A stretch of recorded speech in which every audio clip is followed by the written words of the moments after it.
चलिए आज हम बात करेंगे कटआउट रिले की। ठीक। तो कटआउट रिले की जब कभी भी बात होगी तो आपको फौरन पता लग जाना चाहिए कि डीसी जनरेटर की बात हो रही है, डायनमो की बात हो रही है। जैसा कि हमने पिछली क्लास में भी समझा था कि ये मेरे पास बैटरी है एक और ये एक जनरेटर है। ठीक। डीसी जनरेटर यानी कि डायनमो। तो मुझे क्या करना है, यहाँ से करंट जनरेट करके बैटरी को सप्लाई करना है। ठीक। यहाँ बैटरी को सप्लाई करना है। बट अगर इस जनरेटर के वोल्टेज कम होंगे बैटरी के वोल्टेज से, है ना, बैटरी के वोल्टेज हायर होंगे, तो करंट बैटरी से कहाँ फ्लो होना शुरू कर देगा, जनरेटर में, जो कि हम नहीं चाहते। अगर ऐसा होगा तो बैटरी हमारी ड्रेन आउट हो जाएगी सारी। हम क्या चाहते हैं, जब जनरेटर के वोल्टेज हायर हो, जनरेटर के वोल्टेज बैटरी के वोल्टेज से हायर हो, तो क्या हो, जनरेटर करंट फ्लो करे और बैटरी को चार्ज करे, केवल इस डायरेक्शन। यानी कि करंट कैसे फ्लो हो, जनरेटर से बैटरी को फ्लो हो, जनरेटर से बैटरी के लिए जाए, है ना, इस ये बात फॉलो करे, ना कि बैटरी से जनरेटर में जाए। यानी कि हम क्या चाहते हैं, जनरेटर से बैटरी चार्ज हो, ऐसा ना हो जाए कि बैटरी के थ्रू करंट कहाँ फ्लो हो जाए, जनरेटर में, तो फिर ये ड्रेन आउट हो जाएगी बैटरी, हम ये नहीं चाहते। ठीक। तो उसके लिए हम इन सर्किट के बीच में क्या लगाते हैं, इस सर्किट में क्या लगाएंगे, कटआउट रिले। ठीक।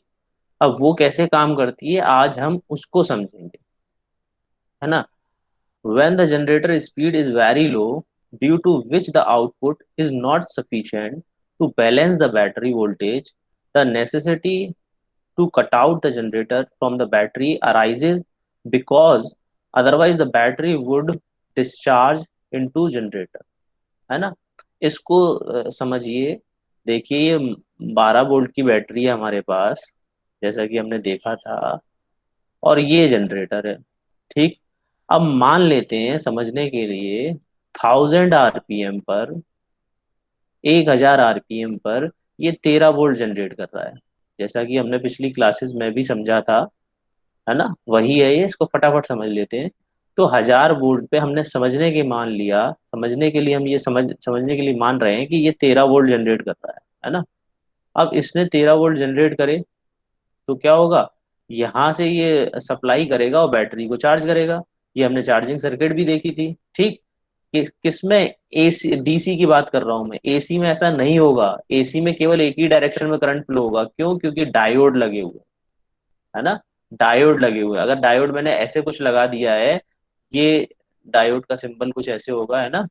अगर ये मैंने डायोड ऐसे लगा दिया है तो करंट का डायरेक्शन हमेशा ऐसे ही रहेगा। तो यहाँ मुझे कटआउट की जरूरत नहीं है, एसी जनरेटर में, ऑल्टरनेटर में मुझे कटआउट की जरूरत नहीं है, डीसी में आवश्यकता है केवल। ठीक। तो ये 13 वोल्ट जनरेट कर रहा है तो करंट यहाँ से यहाँ फ्लो होगा और बैटरी चार्ज होगी। बट अब मानते हैं, समझने के लिए ये मान लेते हैं कि 500 आरपीएम पर इंजन के ये केवल 6 वोल्ट जनरेट कर रहा था, और बैटरी हमारे पास है 12 वोल्ट की, है ना। तो करंट का डायरेक्शन क्या होगा, बैटरी से जनरेटर की साइड, है ना, ये डायरेक्शन में करंट फ्लो होगा, जो कि हमारे लिए हार्मफुल है। इस केस में क्या होगा, बैटरी ड्रेन आउट हो जाएगी, जो कि हम नहीं चाहते। इसलिए हम क्या करते हैं, यहाँ पे कटआउट रिले लगाते हैं, एक कटआउट लगाते हैं। ठीक। तो ये कटआउट का क्या काम होगा, जैसे ही इसके पॉइंट खुल जाएंगे, कब, जब ये 6 वोल्ट पे होगा, है ना। ये 1 वोल्ट जनरेट कर रहा है कुछ आरपीएम पर, 6 वोल्ट जनरेट कर रहा है कुछ आरपीएम और बड़े इंजन के, है ना। अब क्या किया इसने, 12 वोल्ट जनरेट किया कुछ आरपीएम और बड़े इंजन के। फिर क्या हुआ, मान लेते हैं 1000 आरपीएम पर इसने 13 वोल्ट जनरेट करना शुरू कर दिया।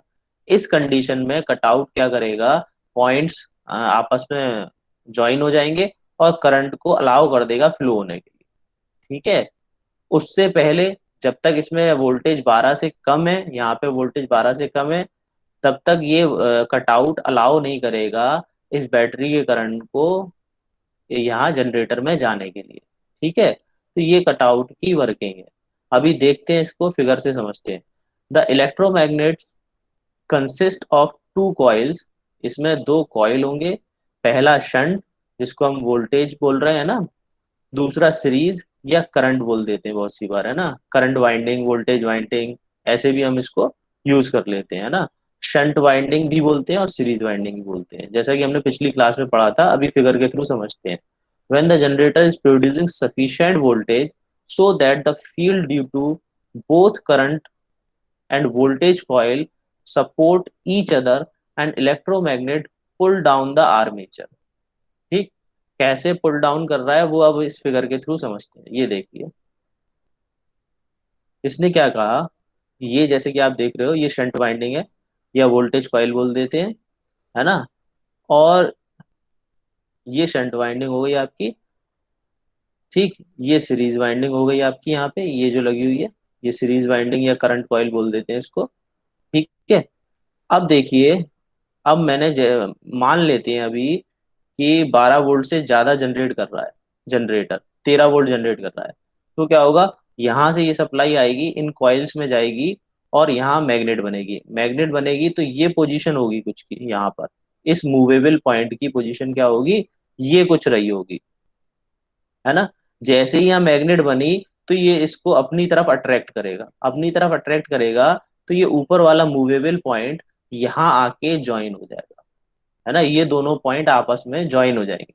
तो आपस में जब ज्वाइन हो जाएंगे तो जनरेटर से करंट बैटरी को सप्लाई होना शुरू हो जाएगा, यानी कि 13 वोल्ट, 12 वोल्ट से हायर वोल्टेज बैटरी को सप्लाई होना शुरू हो जाएगा, बैटरी टर्मिनल्स पे जाना शुरू हो जाएगा और बैटरी चार्ज होना शुरू हो जाएगा, ठीक है। बट अगर ये 12 वोल्ट से कम है तो क्या होगा, ये पॉइंट खुले रहेंगे, तो करंट बैटरी के लिए नहीं जाएगा, है ना, ये कॉन्टेक्ट पॉइंट्स खुले रहेंगे, करंट बैटरी के लिए नहीं जाएगा, है ना। और इसमें इतनी सफिशिएंट अमाउंट में मैग्नेट नहीं बनेगी जो कि इस आर्मेचर को अपनी तरफ अट्रैक्ट कर सके, है ना, इस आर्मेचर को, ये जो ऊपर आर्मेचर है, इसको अपनी ओर अट्रैक्ट कर पाए, ठीक। चलिए इसमें देखते हैं। However, when due to low engine speed, the generator voltage fall below the battery voltage, the current flow from the battery to generator, है ना, battery to generator. Then the field due to current and voltage winding become opposite to each other।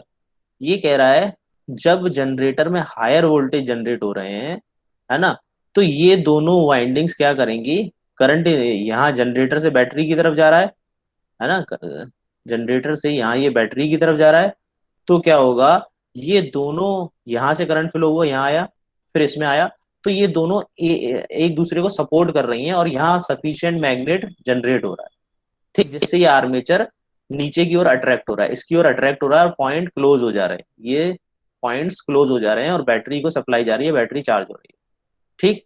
अब मान लेते हैं कि engine के RPM कम हुए, 1000 से कम हो गए, जैसा कि हमने समझने के लिए माना था, 1000 से कम हो गए, मान लेते हैं 500 हो गए, ठीक। अब 500 आरपीएम पे वोल्टेज मान लेते हैं 6 वोल्ट जनरेट हो रहा है, ठीक। तो जब 6 वोल्ट जनरेट होगा तो बैटरी के वोल्टेज हायर है, तो बैटरी क्या कोशिश करेगी कि बैटरी से करंट कहाँ फ्लो होने की कोशिश करेगा, जनरेटर की साइड, है ना, इस साइड, जनरेटर की साइड।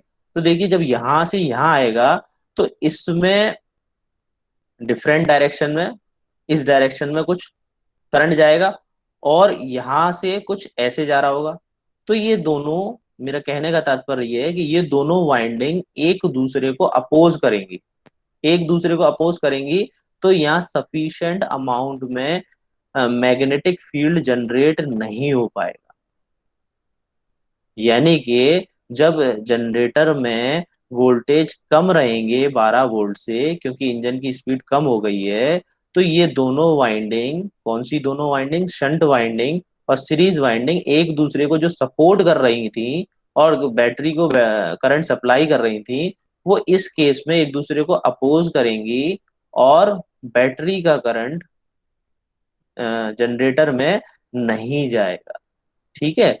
और ये सीवी पॉइंट, अब यहाँ मैग्नेट सफिशिएंट अमाउंट में नहीं बन रही, तो ये पॉइंट्स आपके खुल जाएंगे, पॉइंट खुल जाएंगे तो ये आर्मेचर स्प्रिंग टेंशन से वापस ऊपर चला जाएगा, है ना। चलिए, आपके अब इसमें कोई भी डाउट है, पहले वो ले लेते हैं, फिर उसके बाद हम आगे पढ़ेंगे।